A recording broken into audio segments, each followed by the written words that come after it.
A very good afternoon to all. I welcome all the national and the international participants to the fifth session of our webinar series titled Pandemic and Beyond. I also welcome Dr. Lally Matthew, Principal, Bharat Mata College of Commerce and Arts, and our HOD, Ms. Divya R. and Vijayan sir to the session. We are very fortunate to have you with us today, Dr. Abdul Aziz EP, Assistant Professor, Amity University. He has worked in several prestigious institutions all over the country, including Delhi School of Social Work, Central University of Rajasthan, and St. Joseph College, Kerala. He has several publications in Sage Springer journals, and he is also the managing editor of the Indian Journal of Sustainable Development. I welcome Dr. Abdul Aziz and request him to please start the session. Sir, please. Thank you, ma'am. Is it audible, ma'am? Yes, sir, it's audible. Yes, thank you, ma'am. Okay.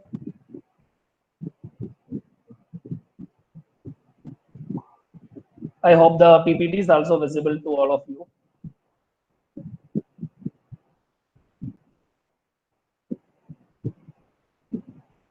Yes, sir. Okay, good afternoon, everyone. Thanks for joining this webinar. And thanks to Maria, ma'am, for inviting me for this wonderful session. Series on pandemic and beyond. The college is conducting, I have seen many of their webinar series. They're frequently conducting many webinars. And I could also see that many people from all over the country, even from abroad, have joined for this webinar.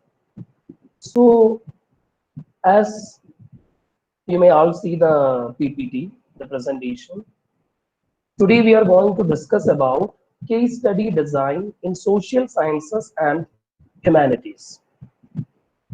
Case study, we all might have heard about a lot about case study.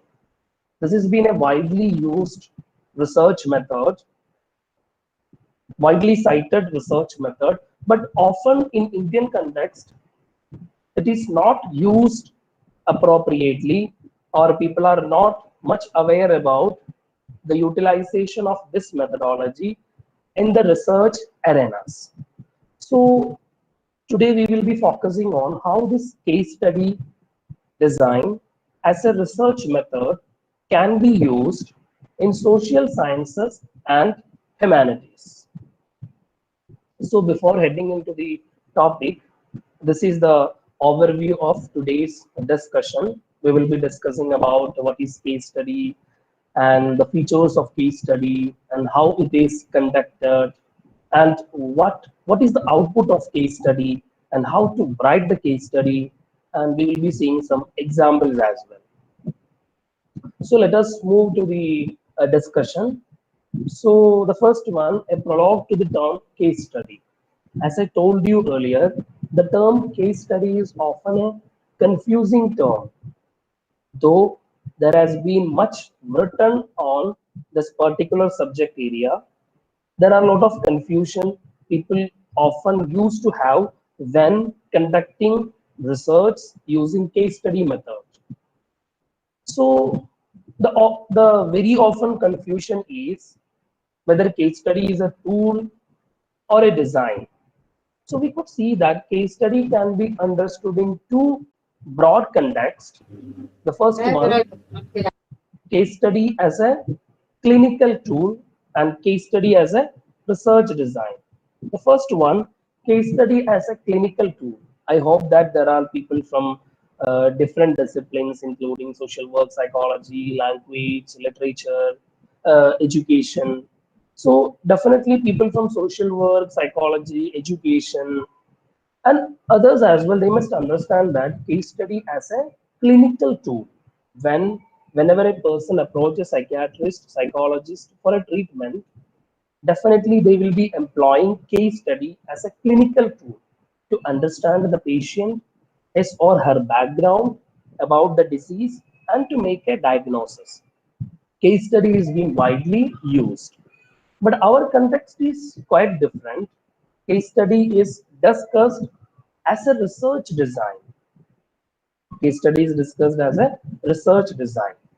So Before heading into understanding what is case study, I think it is pertinent for us to understand qualitative research because case study is considered as one of the prominent method of undertaking qualitative research. If somebody has to undertake a qualitative research, one of the methodology they can probably think of is case study. So, as we all aware that research in social sciences, behavioral sciences, and in some disciplines in humanities can be broadly divided into two categories: quantitative research and qualitative research. There is one more recent update in this methodology, that is mixed method research, where qualitative and quantitative methods are mixed. So, whenever people think of conducting qualitative research, case study is an option, right? So, for us, it is pertinent to have a brief look at what is qualitative research. So, you could see the definitions. Qualitative research is a systematic collection, organization, and interpretation of textual information. We're talking about qualitative research because case study is a design that is widely used in the qualitative research. So, what is qualitative research? It is a systematic collection, organization, interpretation of textual information or textual data. Textual information or textual data. Now the questions comes here, what is textual information? Textual information can be of anything which include interview excerpts, interview excerpts in the sense after conducting a interview, the output that we receive, the conversation, the interview excerpts, stories, personal views, objects, artifacts, images, visual objects, video, audio. This all can be considered as textual information or textual data. So, qualitative research is concerned with systematic collection, organization, interpretation of these textual information. So, what we have to understand that qualitative research has a broad view. It is not just collecting numbers as quantity as we do in quantitative research, right? Even we can analyze a photograph by using qualitative method. We can analyze a movie. We can analyze a speech given by a non-person by using qualitative method, or we can conduct an interview and analyze the data. Right. So you could see the second definition given by Merriam. Qualitative research aims to understand the meaning people have constructed, that is, how people make sense of their world and the experiences they have in the world. Let me repeat it. Qualitative research aims to understand the meaning people have constructed. That is, how people make sense of their world and the experiences they have in the world. So it is very clear that qualitative research is concerned with the experiences of people. As a human being, we used to, Aristotle called human beings as social animal. So, as a human being, we come across different experiences, different emotions. So, how people make sense of those experiences? How do they sense the world? And from this world, what experiences are they, what experiences they are gaining, and what meaning they are bringing into those experiences. So qualitative research is concerned with the study of human experiences and how do they interpret those experiences, right? Let us move to the third definition, which says that qualitative research means to have an explicit and deeper understanding of individuals, groups, their experiences, perspectives, and meaning or phenomena, event, process, and practice in depth. Qualitative research is trying to understand any phenomena, practice, process, event, perspectives, experiences of people or groups in depth. So, qualitative study is an in-depth study about these aspects. We are trying to understand human experiences. We are trying to understand human perspectives, or we are trying to understand a particular phenomena. For example, a woman who is undergoing domestic violence, how do she experience domestic violence? A woman who is breastfeeding for the first time in her life, how do she experience that particular phenomena? A child who is brought up by a single parent, how do she or he experience that particular phenomena? A child who is learning a particular language for the first time, how do she or he experience that particular phenomena? So qualitative research is very broad, and we try to understand human experiences, human perspectives, or it is an in-depth study of a phenomena, event, process, or practice in depth. I hope that it is clear for you all. Let us move to the next slide. This has to be discussed in depth, but due to time constraint, let me make it very brief. It is pertinent for us to understand the differences between qualitative and quantitative research, because the today's discussion is surrounded on case study. Case study is considered as a qualitative method. So let us see what are the basic differences between qualitative and quantitative research.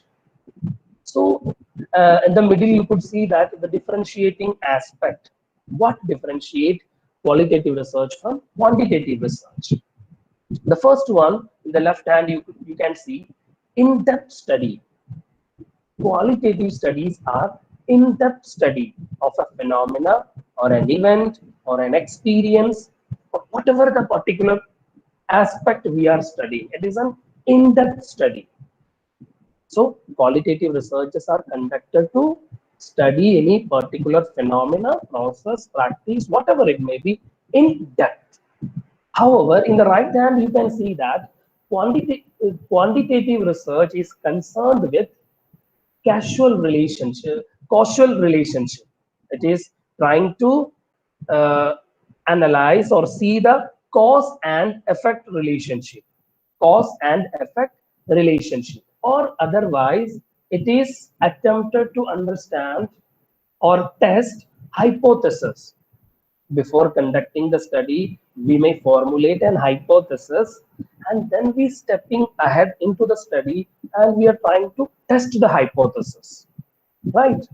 So quantitative studies are used to test the causal relationship, cause and effect relationship, and to test the hypothesis. Or quantitative researches are also used for to predict or to measure. For example, now we are all undergoing this COVID-19 pandemic. So many people are coming up with studies and says that by July middle, India will be reaching at the peak of COVID-19. We'll be having a lot of cases. How do they predict that? That is one of the purpose of quantitative research. However, qualitative researchers are concerned with the in-depth study of a phenomena, in-depth study of people's experiences, in-depth study of people's perspectives. The second differentiating aspect is strategy. The strategy used in qualitative research is inductive, while in quantitative research it is deductive. What does this inductive means? Inductive means directed towards identifying pattern or commonalities from examination of particular or specific event. Let me repeat it. Inductive means directed towards identifying pattern or commonalities from examination of specific or particular event, which means we do not have much idea about a particular experience. We do not have much idea about a particular phenomena. and we are trying to generate fresh information from some cases. For example, let me go to the previous example. How do a woman experience domestic violence, or how do a woman living with a abusive husband make meaning of her life? So there are not many studies have conducted in this field. So what we are trying to do, from studying two, three women or maybe five, six women, we are trying to understand the pattern of their experiences. We are trying to understand the structure of their experiences, right? However, quantitative researches are deductive. Quantitative researches are deductive. Deduction means to infer from what has been preceded, to infer from what has been preceded. Preceded in the sense what is already known.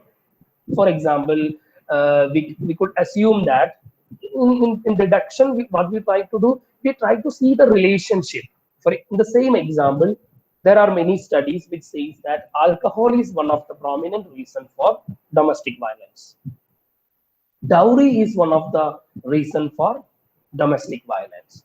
So we do have two variables: domestic violence and dowry, alcohol, substance abuse, and domestic violence. We may look at the relationship between these two variables.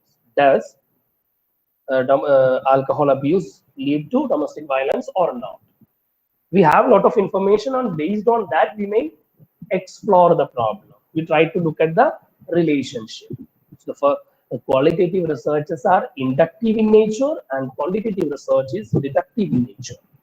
The third one, philosophical roots. Qualitative researches are rooted in interpretivist or constructivist paradigm, while quantitative research is concerned with the positivist or post-positivist paradigm.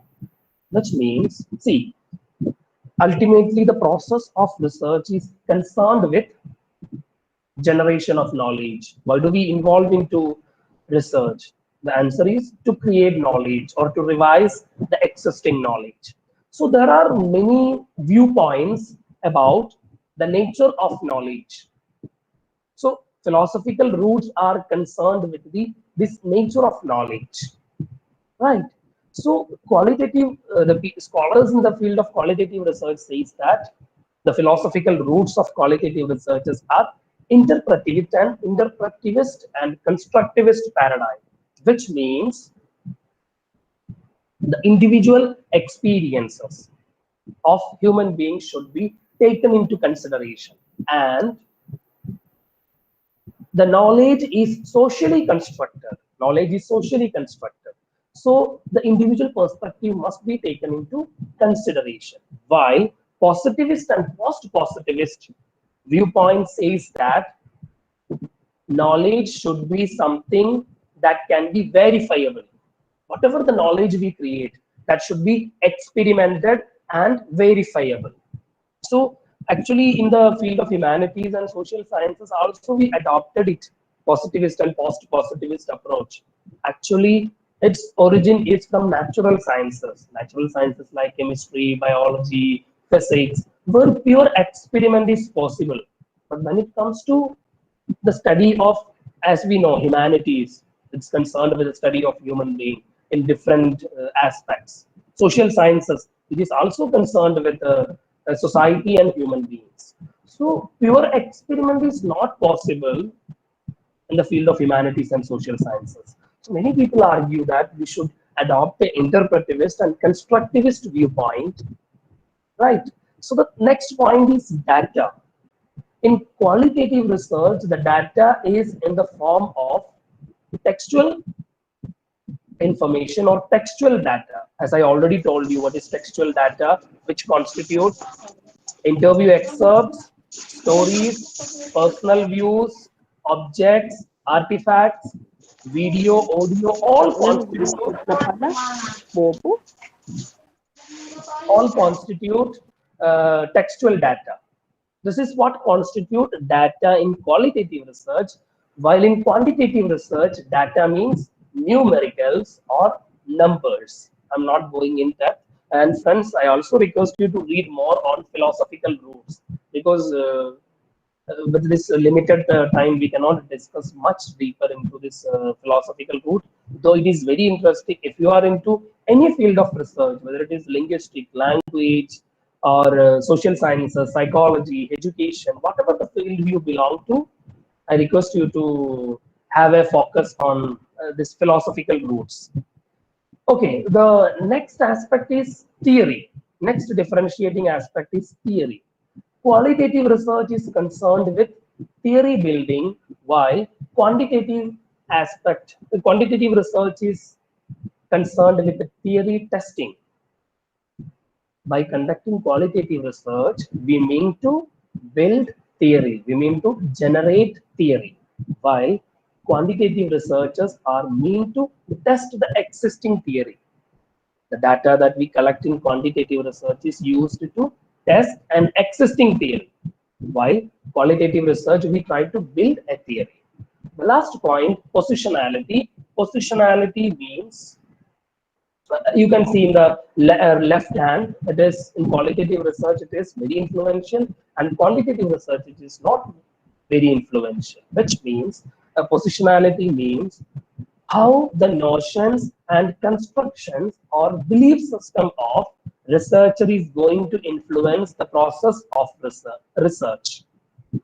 In the field of qualitative research, it is very much influential. For example, if I am a person believe in feminism, if my personal notions and constructions are based in feminism, so whatever the research I do, that will be influenced by the feminist viewpoints in qualitative research.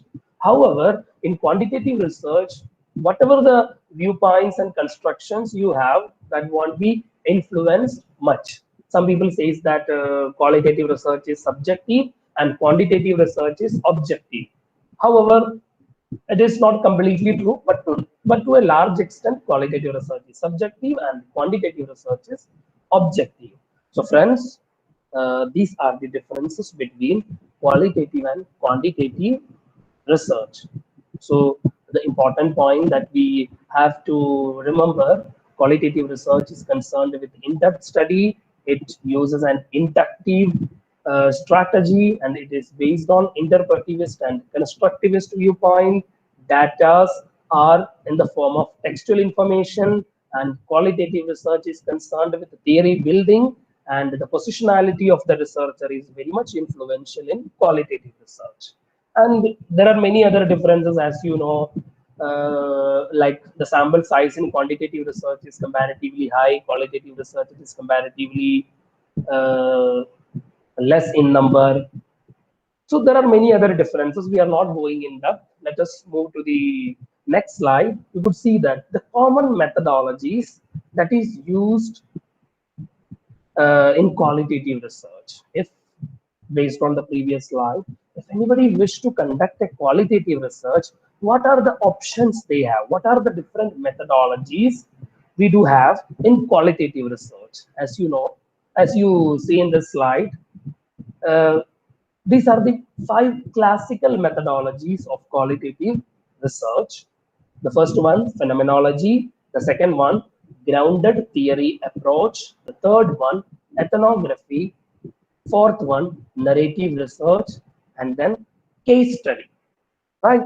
So all these are different methodologies of qualitative research based on the nature of research problem, based on the particular group of people or individuals whom with we are going to conduct the study. These methodologies may differ. I'm not going in depth to the other methodologies. Our subject matter of today's presentation is case study. So friends, remember that case study is an important methodology that has been widely used in the field of qualitative research. And let me also tell you, there is a recent trend in the last 20-25 years. There are people who are using even quantitative methods in case study research design. It is not just qualitative aspect. As of now, many people are involving quantitative aspects as well in the case study design, right? So let us move to the next slide where we will be discussing about what is case study research design. So you could see the first definition. It is a systematic inquiry into an event or a set of related events which aims to describe and explain the phenomena of interest. This is given by Broomley in 1990. Let me read it again. It is a systematic inquiry into an event or a set of related events which aim to describe and explain the phenomena of interest. So, case study research is a systematic inquiry where we try to study a particular event or a set of events to understand a phenomena in more detail, right? So the second definition, which is given by Ian Robert Ian. So whenever we discuss about case study research, Ian is a name that we cannot neglect. He is a person who has significantly contributed to the field of case study research design. So according to him, case study is an empirical inquiry that investigates a contemporary phenomena in depth and with its real life context, especially when the boundaries between phenomena and context are not clearly evident. According to Yin, case study is an empirical inquiry that investigates a contemporary phenomena in depth within its real life context, especially when the boundaries between phenomena and context are clearly evident. So, as like the first definition, we could see that case study is concerned with the in-depth study of a phenomena and in-depth study of a phenomena within its real life context. The real life context is very much important. Let me again go to the previous example and explain you the last sentence. You could see, especially when the boundaries between phenomena and context are not clearly evident. For to call something as case study, we should also ensure that the context and phenomena should not be different or the boundaries should not be clearly evident. For example, the previous example, domestic violence. So domestic violence is a phenomenon. We can consider domestic violence as a phenomena that has to be understood. That has to be understood in its context. What is the context? Gender discrimination can be the context. Caste can be a context. Rurality can be a context. Another example, learning experiences of rural children. For example, you are studying a phenomena that is rural, the learning experiences of rural children. So the context is rurality because that context is very much influential in the process of learning. So there should not see the learning of students in the rural localities cannot be completely separated from their rural context. As we all know now, we are stepping into online teaching modalities, and there are many cases people, even students, are committing suicide because of the lack of technological access. So this learning through online platform, that can be a phenomena that cannot be understood or studied without having the context of their socio-economic background, right? So the context and phenomena should be go together. That's very much there are this both context and phenomena should go together in case study. The last definition you could see given by Green and Thorogood. In-depth study, case study is an in-depth study undertaken of one particular case, which could be a site, individual, or policy. So this is a very simplest definition. Case study is an in-depth study undertaken of one particular case, which could be a site, individual, or policy. Now the question is, what is a case? We are talking about case. I hope that what is case study, you may be very clear with what is case study. Case study is an in-depth study of a particular case. Now the question is, what is the case? What is qualified to call as a case? So the idea of case is very broad. A case can be an event, a case can be a phenomena, a case can be an activity, a case can be a process, a case can be a program. A case can be a, as I told you, case can be a event, a case can be a phenomena, a case can be an activity, a case can be a process, a case can be a program, anything, any of this can be qualified to call as a case. For example, an activity, learning. I hope that there are many people who are involved in teaching language. So teaching language and learning the language, it is an activity. Socialization, it is a process. Gender discrimination, it is a phenomena. Event, for example, event or program, we are delivering a particular program in the community for the welfare of the people. We could say we know that there are many programs like Ayushman Bharat, Indira Awas Yojana, and community health programs. There are many programs. If somebody wanted to understand these programs or policies in depth, then case study is an ideal method. So our point is, what is a case? A case can be a, let me repeat it again, a case can be an event, phenomena, activity, process, program, policy, anything can be a case. Let us move to the next slide, that is features of case study. What are the characteristics of case study? The first characteristic is small number and boundedness. Small number and boundedness. Unlike quantitative study, where we do take large samples, maybe proportionate sample, we may look at the sampling power. For example, if you have a sample of 1,000, if you have a population of 1,000, you need not to take the entire 1,000 population. We may take, but still we will taking a proportionate sample, maybe 100, 120, 200. We may take the sample. But in qualitative research, especially in case study, we may take very small number of cases or small number of units to study. And boundedness is very much important for case study. Boundedness in the sense, the case should be bounded by time and place.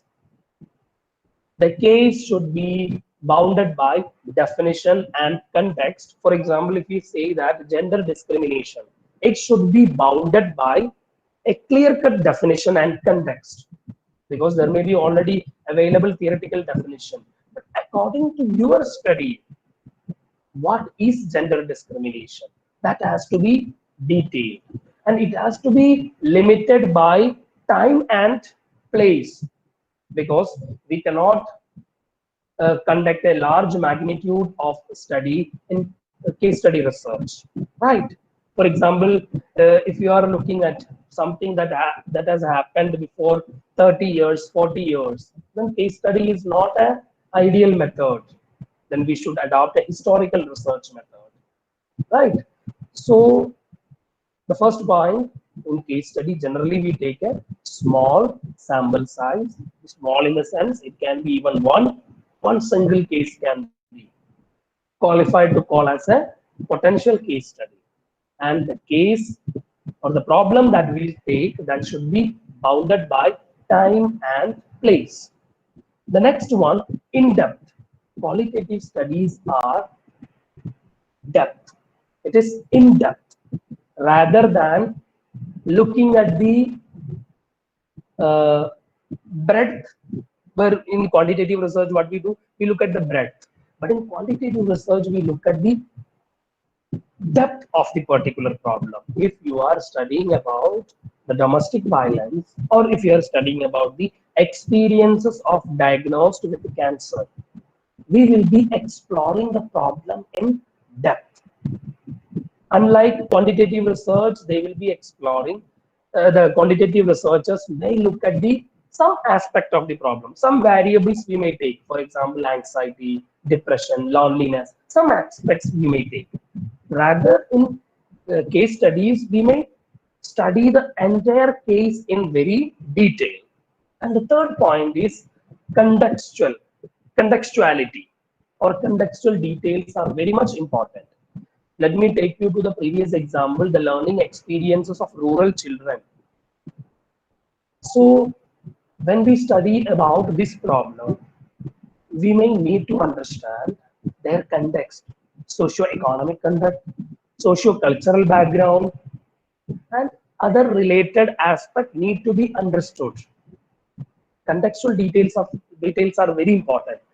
Domestic violence, how women are generally treated in that particular society, that needs to be understood. Mental health problems, how mental health issues are dealt in that particular society or community, that has to be understood. So contextual details of the participants or the case, that needs to be understood in detail. And the fourth one, natural setting. Case study research requires a natural setting. Natural setting in the sense there should be a face-to-face interaction between the participants and the researcher. And now all of you might have experienced, you may get many requests to fill forms in the Google Forms, Microsoft Forms. People used to conduct research and they used to send you the survey forms where you have to tick your option and send back them. That is quantitative method. In qualitative method, especially in case study research, we require a face-to-face interaction between the subjects or participant and the researcher to collect the data, right? And the last point is multiple sources of data. So in the previous example, as I told you, the Google Forms, there is only single source of data, that is questionnaire. We use a questionnaire to get the information. But in case study research, generally people use multiple sources of data. We may employ multiple methods of data collection, for example, interview, in-depth interview, observation, like multiple methods of data collection may be used, or multiple sources of data. For example, if you are conducting a study with a patient, you may also include their caregivers to understand the problem in depth. So the purpose of having multiple sources of data to get a detailed idea or detailed information about the problem studied, right? So these are the features of case study. It is small sample size and boundedness. It is in-depth. Contextual details are taken into consideration, and the natural setting is required, and multiple sources of data are generally collected. Yes, these are the common typologies of case study research. So as I told you, Ian is a important name we have to remember in the context of case study. In the same manner, Stake also significantly contributed to the field of case study. So according to Stake, case study can be divided into three categories. The first one, intrinsic. The second one, instrumental. And the third one, collective. Intrinsic means when you have a genuine interest in a case. When you have a genuine interest in a case. For example, you wanted to, I'm again going back to the previous example, when you wanted to understand the experiences of women who are living as the spouse of a abusive husband. You have an interest in this particular topic, or you have an interest in the topic how children from the rural community learn English language, English as a foreign language. How do they learn? What are the difficulties they face? If you have a genuine interest on this particular subject, then we must undertake a research that is using intrinsic case studies. The second one, instrumental case studies. Instrumental case studies are concerned with unique aspect of a case.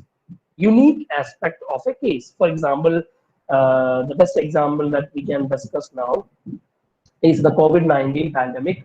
Some countries, they have very well managed the COVID-19. You could see recently there are many news about New Zealand, Taiwan. How do they manage the case? So that is a very unique case, special case. So when you have to conduct study about that particular country, that particular region, then instrumental case studies are best suitable option. Another example, in India, it is generally told that Kerala is well managing the COVID-19. So if somebody wish to conduct a study about how did Kerala manage the COVID-19, then they should use an instrumental case study. The last one, collective case study, where there may be multiple cases and multiple unit of analysis involved. And you could see, according to Yin, 2003, he has divided the case study into four categories. I'm not going very in depth into this aspect. Rather, we look at how case studies being conducted, how results are being presented. So you could see that single case study, multiple case studies, single case studies with embedded unit, and multiple case studies with embedded unit. I request all of you to read on in 2003 to understand these in more details. Let us move to the next slide, where we discussing what can we investigate through case study. Now, let us be little practical. These were more theoretical aspect. What is case study? What are the characteristics and other aspects? So let us be a little more focused on what actually we can investigate through case study, research design, or case study. So you can see that the first one, domain one, the why and how aspect. You have a problem in your mind, you have a research question in your mind, and if that research question is directed towards why and how aspect, then qualitative research, this case study research is a best suitable option. But it does not mean that we will not investigate what aspect through case study design. Definitely what aspect can also be included, but generally more emphasis is given on why and how aspects. The domain second, we can see that case study research is used to understand, case study research is used to explore, describe, and explain. There are three words: explore, describe, and explain. Explore in the sense, when you have a problem that is almost unknown or less known. There are many research areas in social sciences and humanities where we do not have much information. Then case study is a best option. Then that problem can be investigated through case study to explore that particular problem. Explore in the sense, we don't have much information about that particular field of study. At the same time, case study can also be used to describe. Describe in the sense, for example, uh, there is a widely discussed problem in India is open defecation. Many people in the rural locality and urban ghettos who have toilet, but they still defecate in the open. So everyone know that this is the phenomena. So a case study research can be conducted to describe why it is happening or to explain what is happening, right? So in the domain two, we have seen case study research can be, case study design can be used to explore an unknown or less known phenomena, or it can be used to describe a phenomena, describe in the sense what is happening, and explain, give more contextual details why it is happening, right? And then the domain three, what can we investigate through case study? We can investigate a phenomena, we can investigate a process, we can investigate a program, we can investigate about an activity, we can investigate about the experiences of individual or groups, we can investigate about the perspectives of people, right? Case study method can be used to understand phenomena, process, program, activity, experiences, and perspectives. And then the last one, domain 4, case study research can be used to showcase an exemplar. Exemplar in the sense, a typical example. A typical example. If you have a typical example to showcase, then case study is the best method. For example, a doctor who is working as a Ayurveda physician or a homeo physician, whatever the field, even it can be allopathic, whatever the physician, the doctor has developed a new treatment modality, and it is applied to a patient who has a major problem, for example, diabetes, and the diabetes is significant, the level of diabetes is significantly reduced. So the doctor can conduct a case study research or write a case study to showcase what constitute the treatment, or what was the case, how the treatment is done, what was the efficacy of the treatment. To showcase that, we can conduct a case study, because this treatment is a typical example.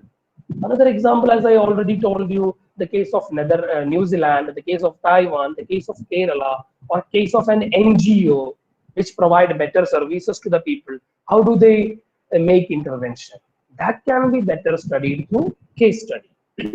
So these are the aspects that we can potentially study through case study design. Let us move ahead. Let us see now. Probably you will be having an idea where case study, what aspect can be investigated through case study.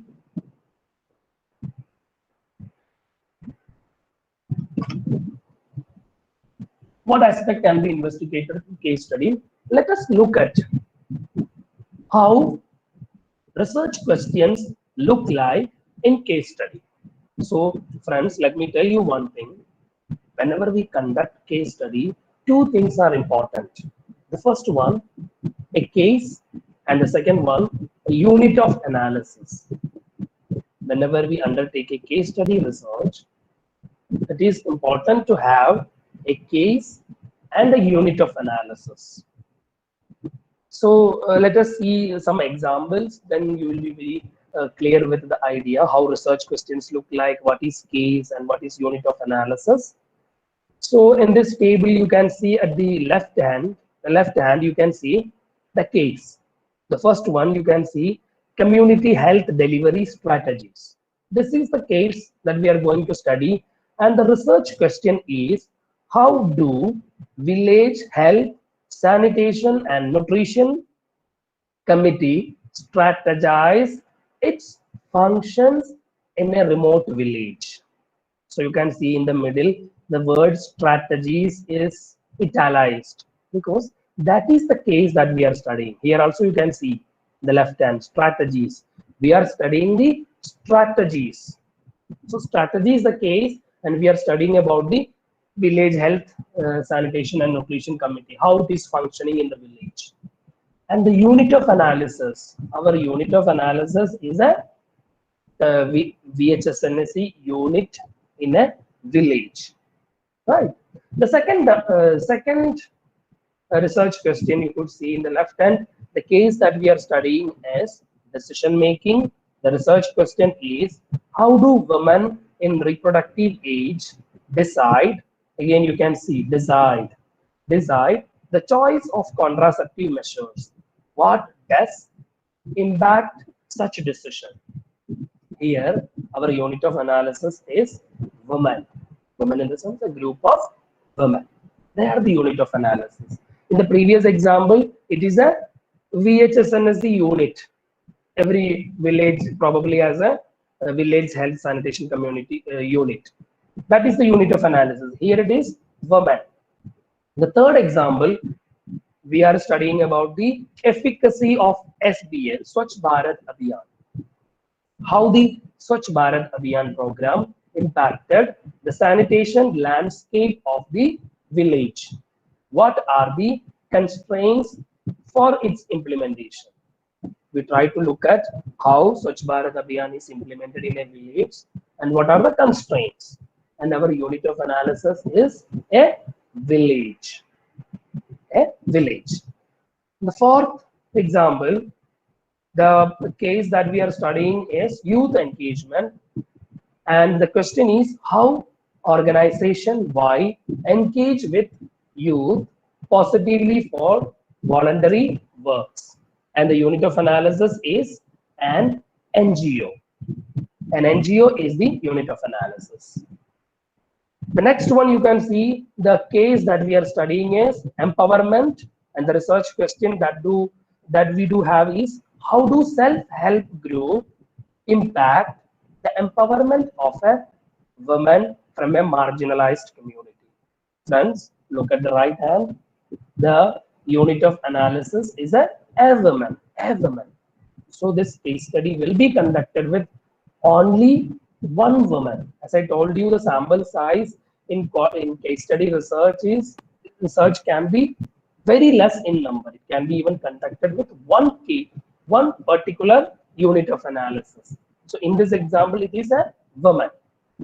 The last example, the case is therapeutic intervention, and the question is how a boy with eating disorder benefited from the behavioral therapy treatment. Why was it effective? This is a research question we are trying to answer through case study, and the unit of analysis is a boy. So friends, let me tell you, for conducting case study, we need not to have many samples. It can be conducted with even one sample. It can be a woman, it can be a boy, it can be an NGO, it can be a village, it can be woman, it can be a BHNSC group, it can be a country, it can be a district, it can be a school, it can be a college, anything can be a case, anything can be a unit of analysis. For example, we may be studying the learning process, English learning process or constraints in a rural school. So the case that we are analyzing is learning English language, and the unit of analysis is school, a rural school. I hope that this is clear. This is how we research questions are generated and decided in case study research. So now the pertinent question, the important question, how it is conducted, though we are not going in depth, not in very detail. Let us have a brief look how case study research is conducted. So like any research, the first thing that we need to have is a research question. Like here in the previous slide, we have seen many research questions. Like this, we should have a clear research questions. What we wanted to investigate. Is it about the learning process? Is it about the counseling services provided? Is it about a particular program delivered by an NGO? Whatever. The research question should be clear. And in the second step, after determining the research question, you should also be very clear with what is the particular case that you are addressing and what is or what are your unit of analysis. Is it an NGO? Is it a school children?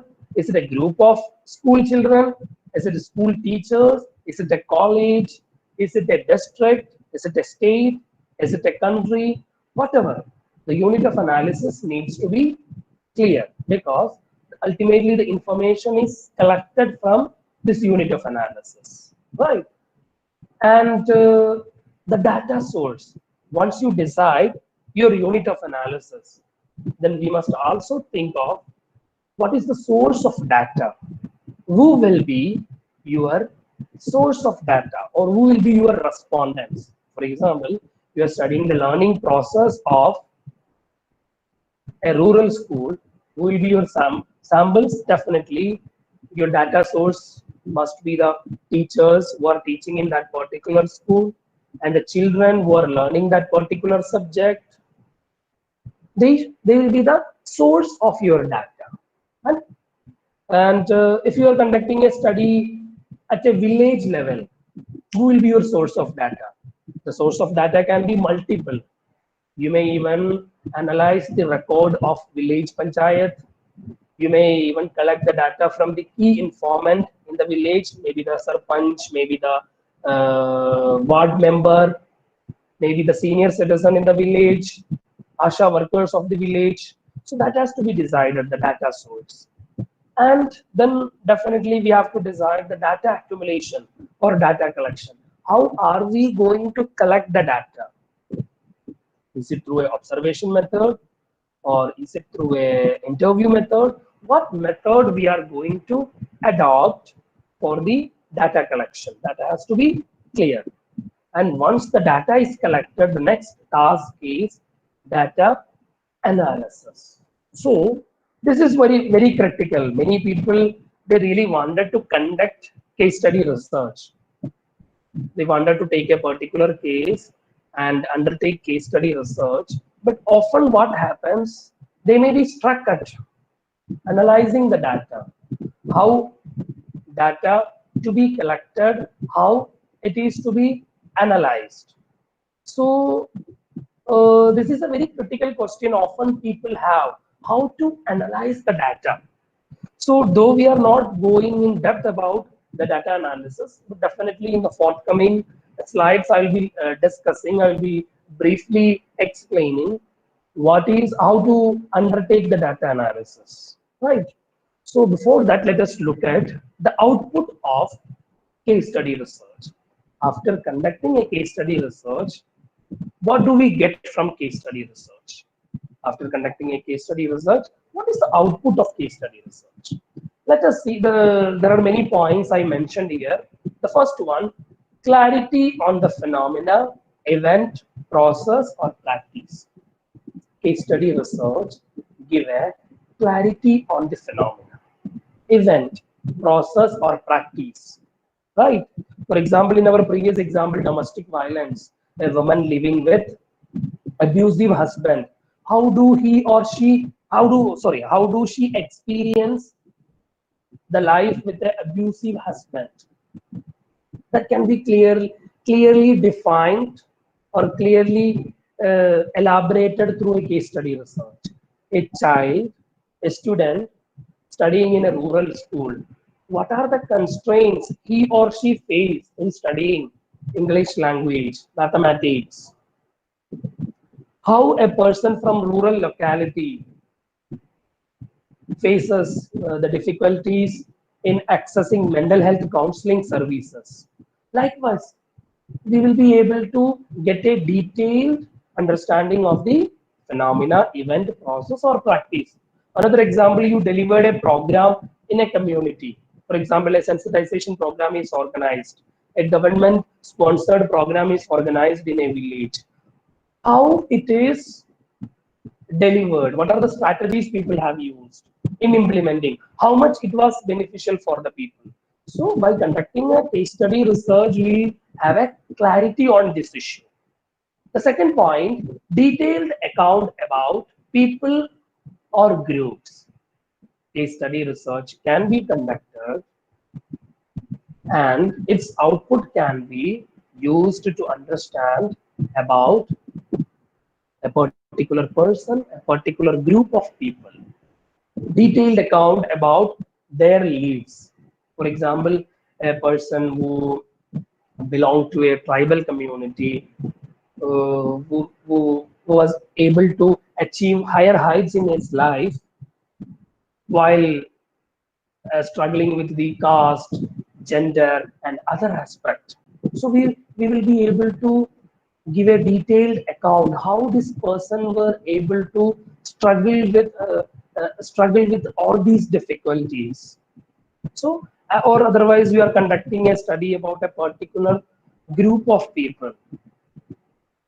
Then also, case study is a useful design, or case study results can be useful in giving a detailed account about the people and groups. Case study research can be why case study research is widely used as an funding source. The output of case study can be used as a funding source. This is very much contextual in the case of NGOs. You might have seen many NGOs, they used to publish case studies about their intervention. For example, if they are working with women, working with orphan children, working with children with conflicts, whoever it may be, and what intervention they have given, what improvement they have achieved. So such detailed explanation can be given by case study. And the fourth point is case study can be the output of case study can be useful for insight for theories. As I told you in the beginning of this session, qualitative research is widely used for theory building and quantitative researches are used for theory testing. So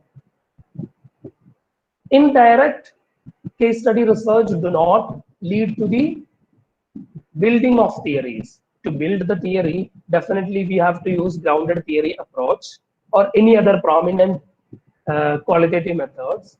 Case, from generating a theory from case study research is little difficult, though the output of case study research can lead to insight for theories. We may get some clues for theories that can be taken up for some grounded theory studies and it can be developed as a theory later. But it will give insight for theories.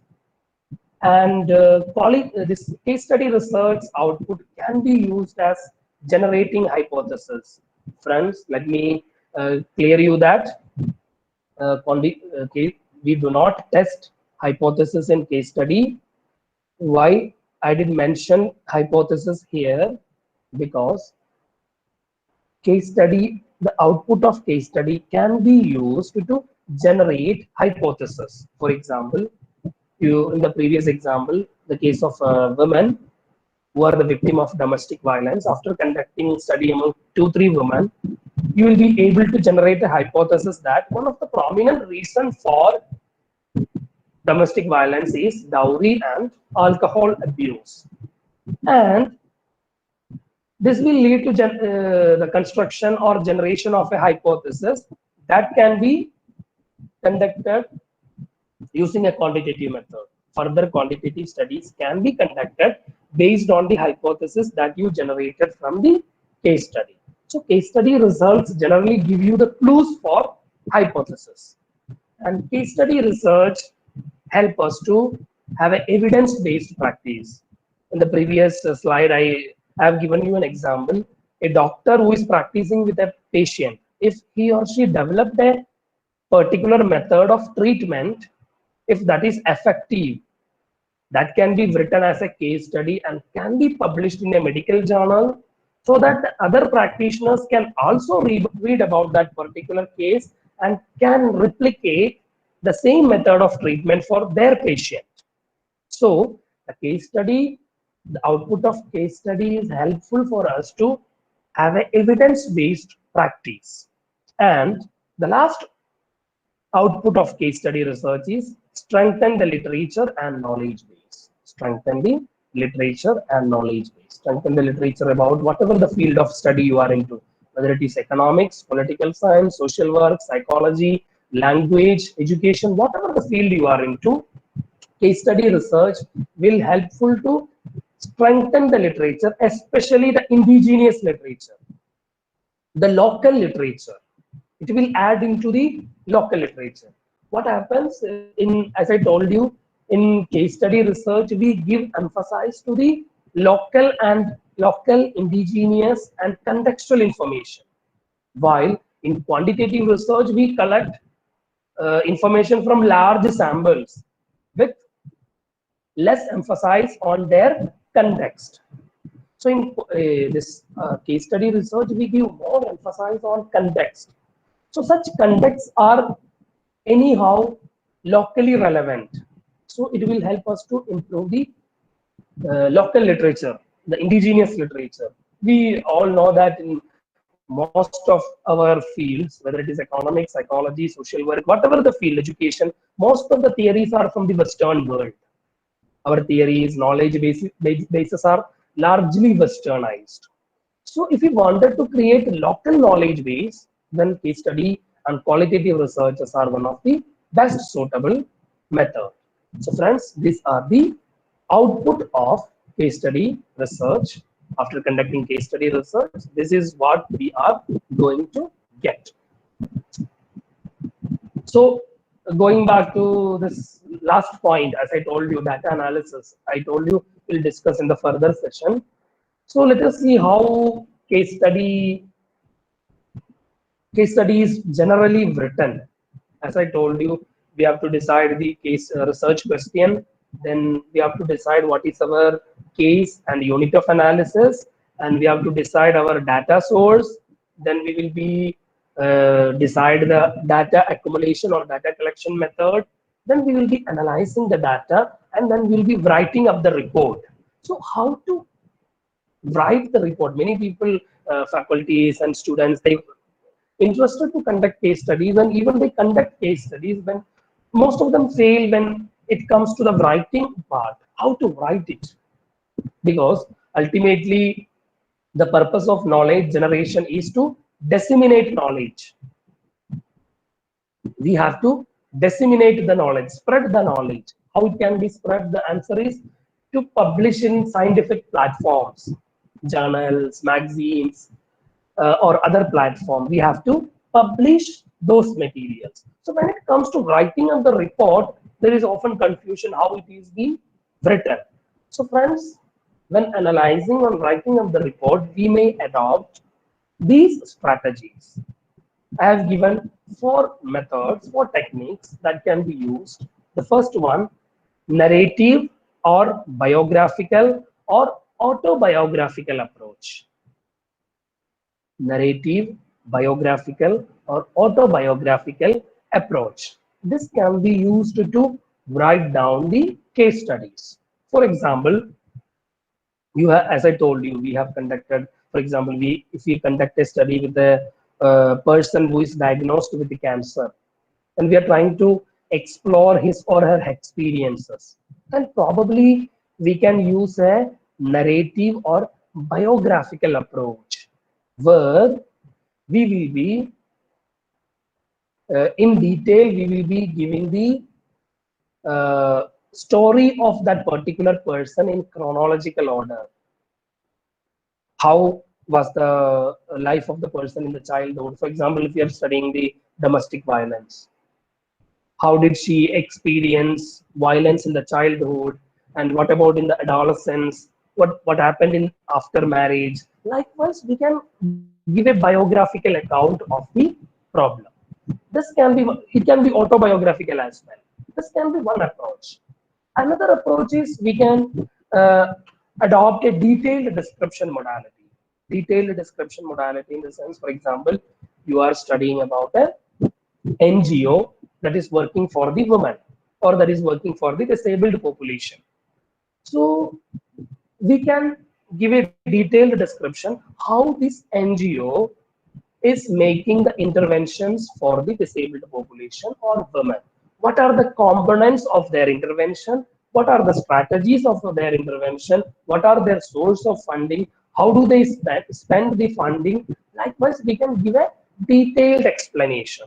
Or if we are studying the learning practices in a rural school. So, for example, you are using an observation method.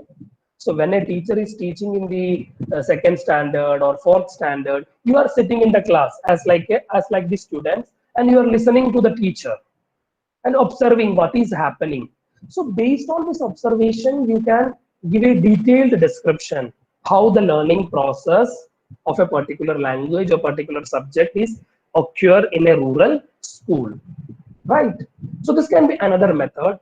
And apart from that, we may employ thematic analysis or content analysis. So friends, it is already 4:10. I am not going in depth to this thematic analysis and content analysis. I request all of you to read on this how to conduct thematic analysis and content analysis. Let me give you a brief about these two. So, for example, in the previous, again, I'm going back to the previous example, because I'm taking one example so that it is easy to understand to everyone. Domestic violence. We are conducting a study with domestic violence. As I told you, either you can present the result by using a narrative approach or biographical approach. Otherwise, we can go for a thematic analysis, even content analysis. Thematic analysis in the sense from the experiences of women we studied. For example, if we conducted the study among 5 women and we collect a lot of information from them in the form of narratives about their experiences. So from these narratives, we can generate certain themes that carry the essences of their experiences. What is theme, friends? Themes means a word or phrase that carry the essences of their experiences.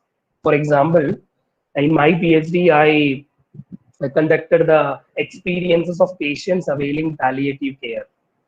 So, one prominent theme that generated from my study is pain.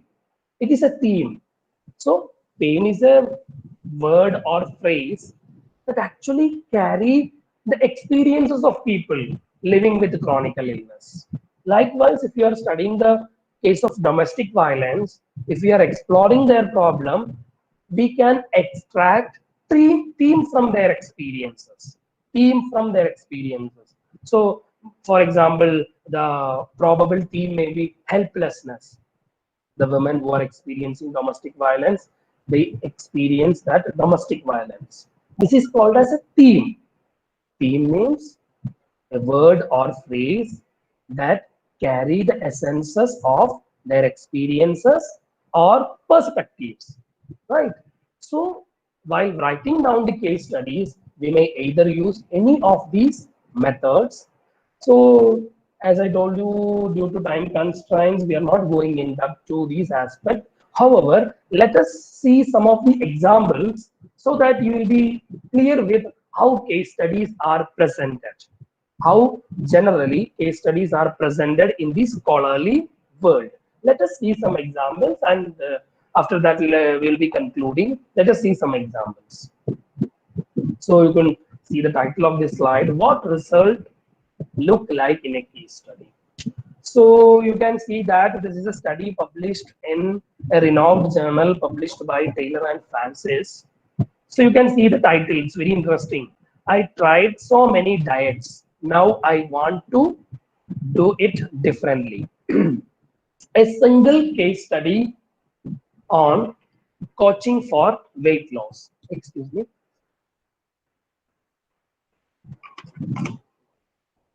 I tried so many diets. Now I want to do it differently. A single case study on coaching for weight loss. Friends, let me tell you, as I told you, case study can be conducted with one unit, one particular one person or two person, or it can be a country, region, district, anything. I already told you. So in this example, you can see that this study was conducted with a one woman. She was obese and she wanted to reduce her weight. She tried many diets, many things, many experiments, and the study was written by a person who is a nutrition coach. So you can see how the result was presented. You can read this paper and you can see that the result is presented in the first section. The biography of that woman who was obese, who was the case, who was the unit of analysis, was given, and the details on session in the sense how this nutrition coach given the treatment or the guidance.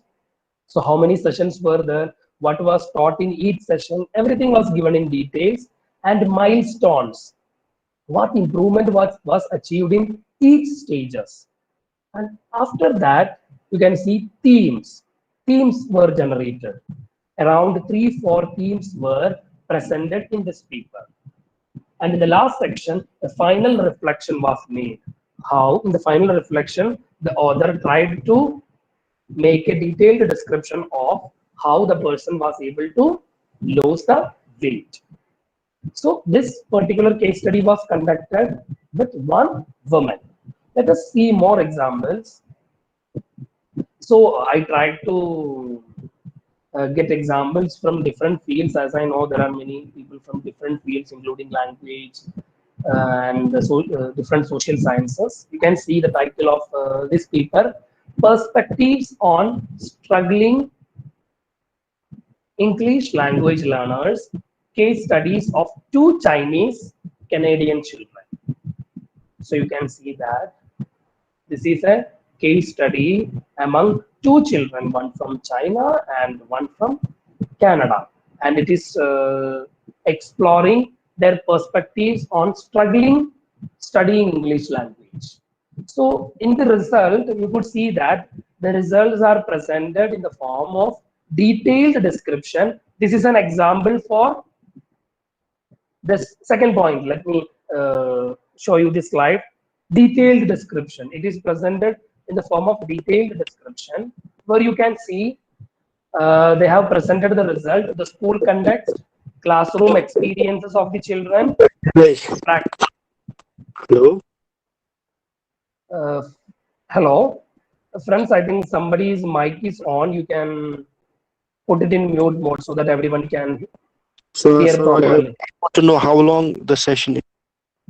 Will be it will take around 15 minutes maximum. Not 15, it will be around 10-15 minutes maximum. Please put your mic in mute mode. Right. So this is presented in the form of detailed description, where you can see the school context is explained, the classroom experiences of two children were explained, and the practice of language at school, that was explained, practice of language at home, that was explained, and in the last, special needs of these children regarding learning English language was explained. And this is another case study done by one of my students. You can see that the title, a struggle is not a tradition, a story of a woman fighting against poverty. So in this study, the author presented the result in the form of biography. So the results section are detailed in short biography, poverty as a context, struggle and deprivation, enrolling into SHG, challenges, involvement, impact and transformation. So this particular case study shows that how the life of a woman has changed by having an involvement with the self-help group. So this is a case study that showcases the success of a woman through SHG. And let us see some more examples. So here you can see another example, a case study of two rural elementary schools. What are the identified characteristics that make school A outperform school B in reading? So this particular study explore why school B is better than school A in the aspect of reading. Reading in the sense, the reading capabilities of children. What are the particular features that made school B better than school A? So the results are presented in the form of themes. The first, they have given the context, then factors. So they found that strong leadership is a factor, teacher expectation is a factor, positive school climate is also a factor. So this, friends, in the previous example, it was in the form of detailed detailed account, detailed explanation. Here you can see that it is in the form of themes. Another example, this is useful for the people who are from the field of commerce and management. That is why I included this example. Case studies of successful companies in the service sector and lessons for public policy. So here they have done around 15 case studies of service sector. You can see there are case studies of Vodafone, eBay are also included in this particular paper. So in this case, they have done a narrative analysis. Narrative analysis in the sense, individual cases have taken. 15 cases are presented individually to showcase their success.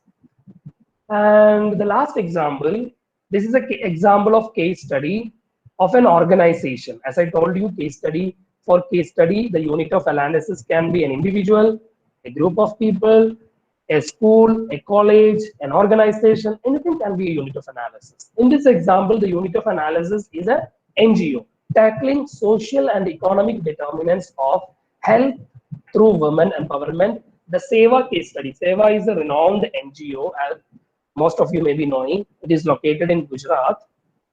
So they have worked a lot for the women. So how they have brought the change? So in the result section, they have adopted a detailed description model where they have given their history, strategy of intervention, and the impacts. Right. So this is how case studies are presented. So as I told you, case studies has important value in any field of academic research. It can be widely used to portray and depict what is happening, why it is happening, and how things are happening. And it can be widely used to get your papers published or disseminate your research knowledge base. So if you have any questions, friends, please type it in the inbox. I will try to answer your queries. Thank you, sir. Now Yes, it's ma'am. time for question and answer session. Those who have questions can unmute your mics and ask, or else you can drop a message in the chat box. Any questions?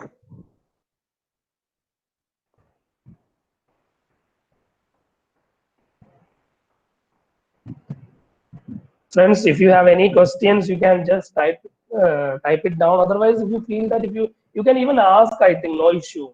Yeah, If you the can audio unmute is your clear, mic. yes. Fine. Yeah. Unmute your mic and ask, no issue. Even if you have to give any feedback or something to the resource person, please.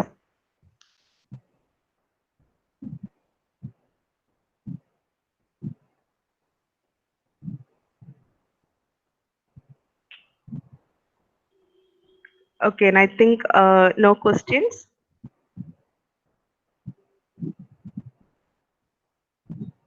So we have a question. So can you? Okay. Okay. Sir, can you please talk about the generalization and reliability of qualitative research and case study? Okay. Very good question, Vriddhi. This is a very nice question. Often people have this confusion because people feel that qualitative, because due to the time constraints, I did not discuss that part. So often people think that this qualitative researchers are not scientific, which is not empirical, because they think that in qualitative research we collect very small number of data, and we do not use any standardized scale. That is why it is not scientific, or it is not having any validity. So this is a false notion. It is not true, because as Vriddhi asked, it is definitely true that qualitative research result cannot be generalized. At the same time, in the counterpart of generalization in qualitative research, we have another terminology, that is transferability. Friends, let me repeat it. Transferability. Transferability is a term that we use in qualitative research to replicate the research result.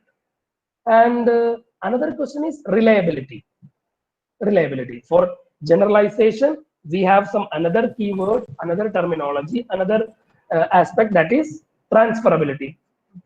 Friends, please read it on. We don't have much time to describe what is generalizability, but we use generalizability.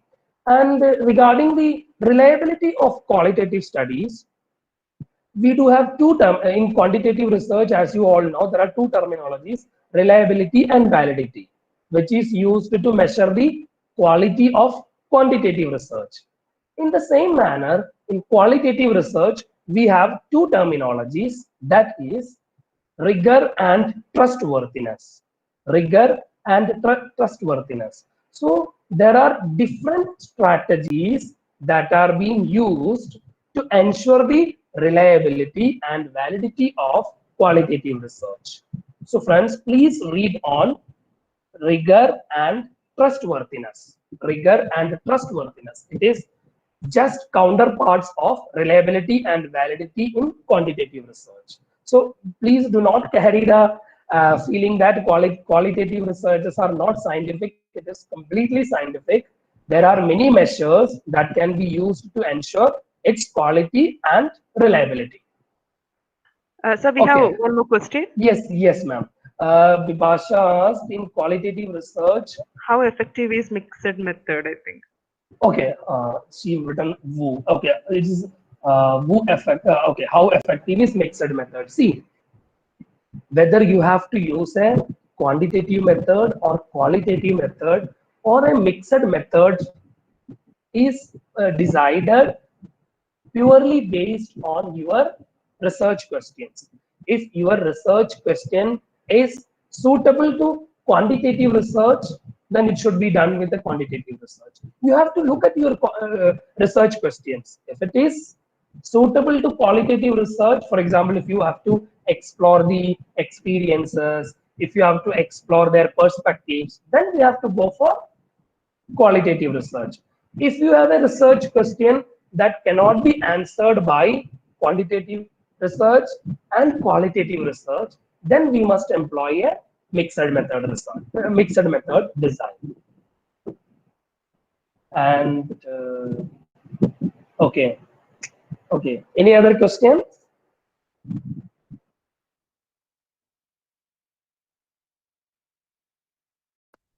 Sir, can you throw some light on the sampling?